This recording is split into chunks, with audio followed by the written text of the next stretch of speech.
Seja bem-vindo, Matheus, e obrigada mais uma vez pela participação nessa quinta-feira aqui no nosso Giro. Sempre um prazer tê-lo aqui com a gente. Prazer é o meu, Paula. Vamos lá falar um pouquinho, então, do PCI. Os mercados ficaram muito na expectativa, né? Me pareceu ali que estavam esperando até números mais fortes, né? Porque os mercados estavam ali bastante no negativo, e inclusive as bolsas lá de Nova York acabaram virando com esse número mais ou menos em linha ali. Mas conta pra gente um pouquinho o que você pode detalhar mais, por que é tão importante esse indicador e, claro, qual que é a sua avaliação sobre esses dados do consumo lá nos Estados Unidos? Perfeito. Ao longo dos últimos anos, narrativas macroeconômicas se tornaram cada vez mais importantes para os ativos de risco, então qualquer percepção macro acaba tendo um desdobramento muito grande. E por se tratar dos Estados Unidos, acaba tendo desdobramentos para os mercados globais, como a gente viu acontecer no Brasil nesse começo do ano, em relação a câmbio, em relação à Bolsa Brasileira. E o grande ponto aqui, Paula, é como a inflação deveria, né, se comportar ao longo dos próximos meses. Porque a gente teve um soluço nesse começo de ano, era algo esperado, mas qualitativamente chamou a atenção, em especial em janeiro, quando os investidores vinham daquele rally do final de ano, muito ansiosos, esperando cortes de juros nos países envolvidos, a começar com os Estados Unidos, já em março.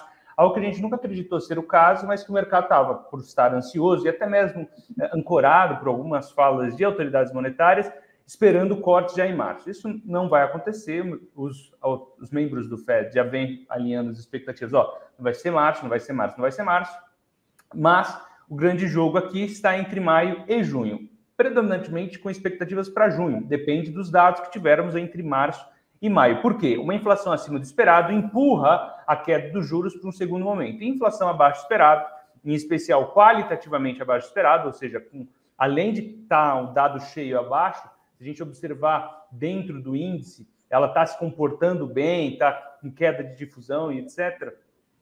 Se ele estiver abaixo do esperado, os cortes seriam antes, daí até mais cortes. Isso é importante porque tiraria a pressão do câmbio e também possibilitaria um novo rally para os ativos de risco ao molde que a gente teve entre novembro e dezembro aqui para o Brasil, especificamente porque os Estados Unidos têm se sustentado com as teses de inteligência artificial. Isso é porque o mercado estava tão ansioso por esse dado, principalmente porque ele é o favorito do Fed. A gente vem de dois dados ruins, CPI e PPI para o mês de janeiro, e agora a gente teve o PCE de janeiro, sendo mais importante porque ele consegue tirar algumas distorções que os outros índices de preços possuem. E ele vem em linha com o esperado. Na verdade, o núcleo, né, ele teve até uma aceleração, mas no acumulado de 12 meses ele veio em linha e com uma leve desaceleração, o núcleo, né, de 2,9 para 2,8.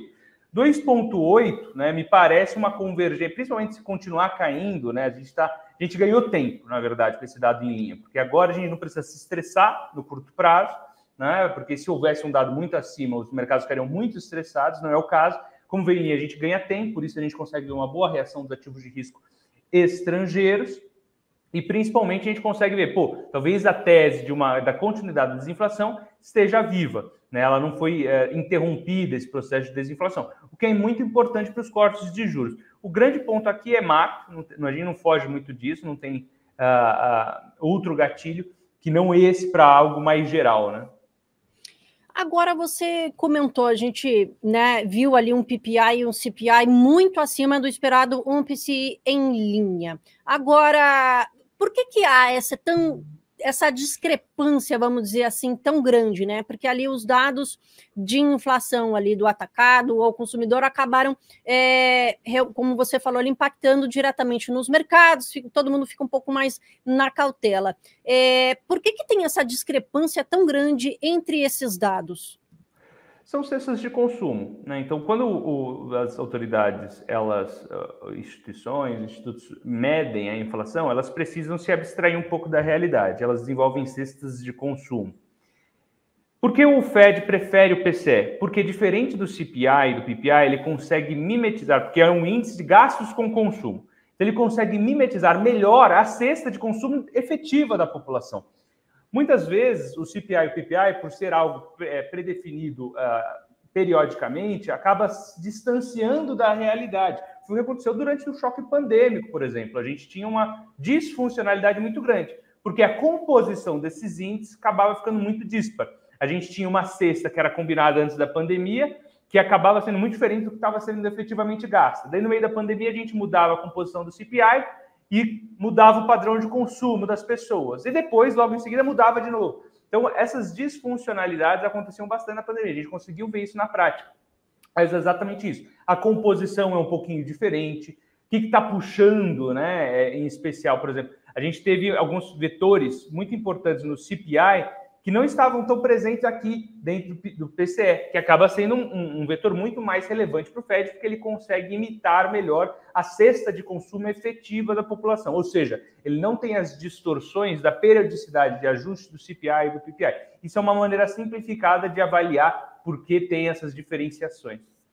Perfeito. E a gente vendo, né, acabou esse dado em linha, acabou mexendo bastante com os mercados, como eu falei, mudando para o positivo. Como é que deve ficar o dólar, né? Ele está bastante estabilizado aqui em relação ao real, fica ali entre R$ 4,90, R$ 5,00. Esse dado, ele muda alguma coisa ali? Pode ser impactado de alguma forma ou a tendência aí é a mesma de se manter estabilizado? Olha, esse dado ele impede que a gente tenha um espigão para cima dos R$ 5,00, né? Porque o que a gente estava observando é que estava querendo com muita vontade ir para cima de 5, em cima de 5, Se a gente tivesse uma inflação muito acima do esperado, provavelmente esse dado iria para cima, o real iria para cima, o dólar iria para cima de R$ 5,00. Né? Se a gente tivesse uma inflação muito abaixo do esperado, a gente provavelmente viria esse real, esse dólar voltando para mais próximo de R$ 4,90.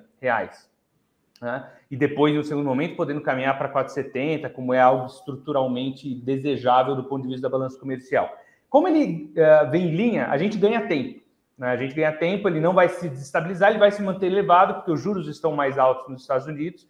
E até a gente ter uma primeira sinalização de que talvez a gente vá cortar aqui, né? Quando o Fed começar a ver dados melhores. Por exemplo, se a gente tiver um PCE de fevereiro, PCE de março, melhores do esperado, ou seja, abaixo da expectativa, por exemplo, desacelerando, mostrando inflação, e o Fed mostra assim, posso já cortar em maio, vou dar um exemplo aqui, tá? Eu acho que vai ser junho, mas vamos supor que ele faça em maio, daí o dólar viria com mais força para baixo de 4,90. Caso a gente tenha nos próximos, data dependent, entende? Está dependendo de dados. Caso a gente tenha uma inflação entre março e maio, acima do esperado, não dando segurança para o Fed falar, está mais para junho ou até segundo semestre, vão ser 3 cortes só e olhe lá, 25 pontos em cada corte, 75 pontos de corte no total no ano. Daí esse câmbio vai se manter nesse patamar mais próximo de R$ 5,00 por mais tempo mesmo. Agora, se não tiver nenhuma disfuncionalidade, muito dificilmente ele vai conseguir, de maneira sustentada, se manter acima de R$ 5,00. Como a gente vê essa dificuldade, né? O câmbio ele vai para R$ 5,00 e depois ele volta, vai para 5 ele volta, vai para 5 ele volta. É um movimento que a gente tem observado porque existe essas duas teses do mercado, né? Será que ele vai começar a cortar antes ou depois? Né? Um pouco dessa dinâmica que está totalmente associada à corte de juros nos Estados Unidos, porque o Banco Central Brasileiro já começou a cortar juros. Né? Então, ele já está cortando juros, a gente tem muita gordura para queimar, então o câmbio aguenta desaforo, mas ao mesmo tempo, toda vez que ele corta juros e o Fed mantém, a gente diminui esse diferencial de juros, diminui o carry. Como o real é uma moeda de carry, ou seja, que os investidores procuram um diferencial de juros gordo, né, para alocar recursos, toda vez que esse diferencial diminui, a gente acaba perdendo no câmbio. Foi o que aconteceu, por exemplo, durante a pandemia, quando o Banco Central jogou a 2% a taxa de juros, enquanto os juros dos Estados Unidos estava a 0. Me parece que o diferencial de juros não é o suficiente, tanto que o dólar foi para próximo de R$ 6,00 em certa altura. Né? Depois começou a subir, voltou para R$ 5,00, voltou para esse patamar. Mas é essa movimentação que tem acontecido. Tá, legal. Agora falando especificamente aqui dos mercados, né? Veio em linha, os mercados voltaram internacionais positivamente, voltaram ali para o positivo. Essa deve ser a dinâmica para os mercados internacionais? Trouxe alívio, deve se manter nessa linha e, de repente, puxado por ali ações de tecnologia que acabaram funcionando bastante, né, na semana passada. Como é que deve funcionar aí os mercados, especificamente internacionais? Eu estou construtivo, tá? Eu acredito que seja um bom ano. A gente está vendo expectativas de crescimento maiores do que o esperado. Mais uma vez, revisões para cima de crescimento para os Estados Unidos, por exemplo. A gente está vendo mercados internacionais em máximas históricas. A Europa também alcançando patamares muito elevados em anos que não se via. O mercado japonês em décadas, tá? Por mais que tenha entrado numa recessão técnica agora. Em outras palavras, eu estou construtivo com o mercado. Não acredito em bolha nos Estados Unidos, pelo menos não nesse momento. Entendo que possa andar um pouco mais, por mais que tenha seus solavancos, correções fazem parte do processo. Tá? Se a gente tiver uma bolha, a gente está no começo dela, então ainda dá para entrar, entendeu? Mas brincadeiras à parte, eu entendo que vai ser um bom ano para o mercado. Tá? Esse corte de juros deve impulsionar, por mais que no começo, agora, nesse começo de ano, a gente tenha esses problemas de ruídos. A tese de inteligência artificial está vindo muito forte, tá? E promete muito mais coisas esse ano. Assim, a revolução semanal, até diária em alguns casos, dessa tecnologia nova de AI generativa que a gente chegou, é bizarra, assim, nunca vi nada parecido. Então, cresce e acelera muito mais, né?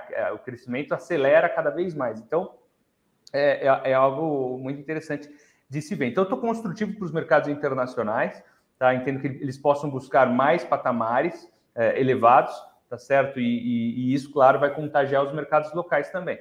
A gente vai ter mercado brasileiro indo bem nessa mesma toada. Então, mesmo não seguindo hoje, sofrendo um pouco, né? Também a gente viu também Petrobras caindo bastante ontem, enfim, ruído político ali, né? A gente sabe que isso aí acaba mexendo bastante. Isso aí deve ter sido, então, pelo que eu entendi aqui, uma coisa mais pontual, mas a sua perspectiva ainda continua, apesar desses dias um pouco mais negativos, né? A perspectiva aí para a Bolsa para março, ela é mais positiva? Não, veja, o começo do ano vai ser difícil mesmo. Eu não vou tirar a dificuldade do começo do ano, não. Até a gente ter mais clareza desses movimentos do Federal Reserve.